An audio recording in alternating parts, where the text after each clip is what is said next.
오늘 우리에게 주시는 하나님의 말씀은 이사야서 29장 21절에서 24절까지 말씀입니다. 그들은 송사로 사람에게 죄를 씌우며 성문에서 판단하는 자를 올무로 잡듯하며 헛된 일로 의인을 억울하게 하느니라.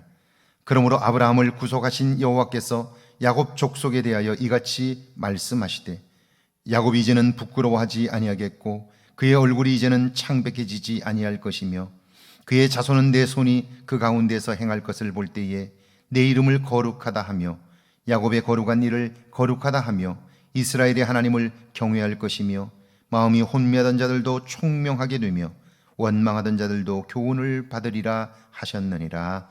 아멘. 하나님의 말씀입니다. 오늘 하루도 주의 은혜가 충만하기를 주의 이름으로 축원합니다. 결혼은 두 사람이 한 가족이 되는 것만이 아니라 두 가정이 하나 되는 결합입니다. 그렇다면 두 사람이 만나 한 가족이 되기 위하여 갈등하고 어려움을 겪듯 두 가정 역시 하나 되기 위하여 작고 큰 갈등을 겪어야 합니다. 문제는 갈등이 있을 때의 태도인데요, 아닌 척 한다든지 감정을 감추기만 한다면 서로는 하나 될 기회를 완전히 잃어버리게 되는 거죠. 감정을 숨겼기에 뒤에서 상대방의 이야기를 좋지 않게 하게 되고요, 그것은 심리적으로 상대방을 멀리하게 되는 이유가 되는 거죠.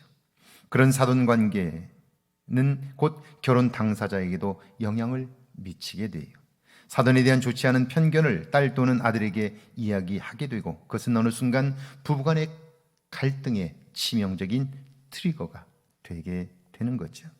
부부가 서로를 이해하기 위하여 대화하고 서로를 배려하듯 사돈 간에도 할 수 있는 작은 것부터 함께 하면서 신뢰를 쌓아가는 일이 중요해요. 이것은 인간 관계뿐 아니라 하나님과의 관계도 역시 다르지 않은 거예요. 21절이죠. 그들은 송사로 사람에게 죄를 씌우며 성문에서 판단하는 자를 올무로 잡듯하며 헛된 일로 의인을 억울하게 하느니라. 악한 자는요, 관계를 소홀히 여깁니다. 대상을 자신의 이익을 위한 수단으로만 삼습니다. 하나님을 의식하지 않기 때문에 자신의 욕심을 따라 살게 되고요, 모든 것을 욕망을 채우는 수단으로 삼게 됩니다. 송사에서도 자신에게 유리하고 유익한 쪽으로 판단합니다.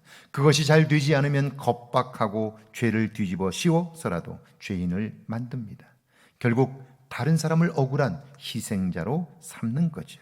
문제는 이런 행위를 아무도 모를 거라고 생각하지만 하나님은 아십니다. 정확하게 알고 계셔요. 그런데 하나님의 백성, 특별히 하나님께로 돌이킨 아브라함의 후손들은 하나님을 의식해요. 하나님과의 관계를 돈독히 하기 위하여 하나님이 싫어하는 일은 거리를 두게 됐죠. 22절입니다. 그러므로 아브라함을 구속하신 여호와께서 야곱 족속에 대하여 이같이 말씀하시되 야곱이 이제는 부끄러워하지 아니하겠고 그의 얼굴이 이제는 창백해지지 아니할 것이며, 하나님을 의식하며 산다면 부끄러운 일은 할 수가 없게 되겠지요. 그분의 시선을 기억한다면 곁길로 갈 수 없어요. 그렇게 될 때 우리의 삶은 반듯해지고요, 종호의 빛같이 환한 삶을 살게 될 거예요. 23절과 24절입니다. 그의 자손은 내 손이 그 가운데서 행한 것을 볼 때에 내 이름을 거룩하다 하며 야곱의 거룩하신 이가 거룩하다 하며 이스라엘의 하나님을 경외할 것이며 마음이 혼미하던 자들도 총명하게 되며 원망하던 자들도 교훈을 받으리라 하셨느니라.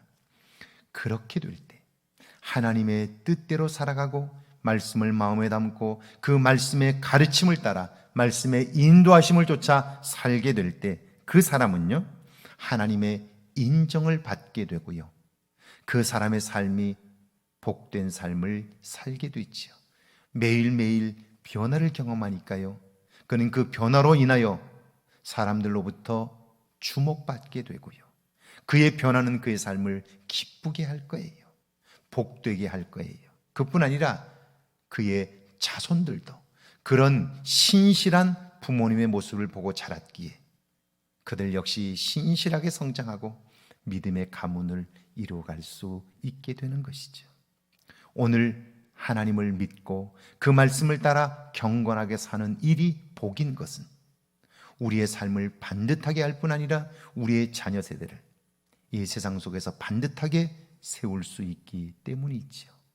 그러므로 하나님을 믿는 일은 이 땅을 사는 동안 우리가 죄의 유혹을 이기고 마음에 담아야 할 것들을 담고 살아감으로 우리의 삶이 행복할 수 있는 것이죠. 오늘도 주님의 인도함을 받아 오늘 하루가 여러분의 삶에 가장 행복한 날이 되기를 주의 이름으로 축원합니다. 함께 기도합니다. 남은 삶 동안 하나님을 의식하며 살게 하옵소서. 하나님의 시선을 기억하며 살게 해달라고요. 함께 기도합니다. 하나님 감사합니다. 남은 삶 동안 하나님을 의식하며 살게 하옵소서. 하나님의 시선을 기억하며 살게 하셔서 우리의 삶이 반듯하게 하옵소서. 누가 보지 않는다 할지라도 우리의 행동이 반듯하여 하나님의 기쁨이 되게 하시고 우리의 삶이 향기가 나도록 우리의 오늘의 삶을 축복해 주옵소서.